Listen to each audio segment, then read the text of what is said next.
নীলকণ্ঠ ফেরিওয়ালার একটি কবিতা, নাম ঈশ্বর বিশ্বাস। সারা জীবন এত ভগবান দেখলাম যে আর মন্দির মসজিদে যেতে ইচ্ছে করে না। রাস্তার ধারে, পথে ঘাটে, কারখানায়, কাস্তে হাতে, স্কুল কলেজে কতই যে ভগবান দেখি, আমার মন ভরে যায়। হর হর মহাদেব বলে যখন তাঁকে ডাকি, রাস্তার ধার থেকে ওই ভস্মমাখা ভিখারিটা সাড়া দেয়। শ্রীকৃষ্ণের নাম গান করি যখন, বাঁশিতে আমাকে সাড়া দেয় ওই ফেরিওয়ালা। লাহিল লাহিল লাল্লা গর্জন যখন ধ্বনিত হয় বাতাসে, করিম চাচা কাদা পায়ে আমার কাছে এসে জিজ্ঞেস করে, ডাকছিলি কেন রে? আমি আমার চারপাশে কত ভগবান নিয়ে বাস করি।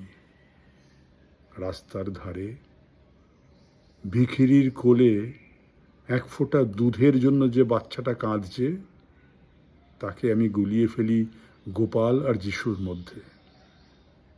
কিন্তু জানো, ভোটওয়ালারা বারবার আমাকে ঠেলে ঢোকাতে চায় ওই অন্তঃসার শূন্য মন্দিরগুলোতে, যেখানে কোনো ভগবানের অস্তিত্ব নেই। ওই মসজিদের চূড়ার দিকে তাকিয়ে হতাশ হয়ে যাই যখন, মনে হয় ওগুলো তো ব্যবহার হয় শুধু ভোট যুদ্ধে। কেউ তাকায় না এই মাঠে ঘাটে পথে প্রান্তরে।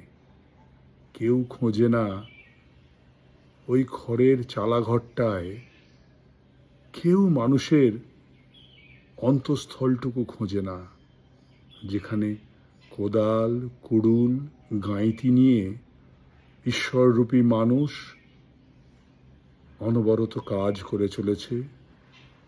নিজেকেই নিজের প্রতিদ্বন্দ্বী করে দাঁড় করিয়ে মজা দেখছেন আর বলছেন, আমি নিজেই তো ঈশ্বরে বিশ্বাস করিনি কোনোদিন।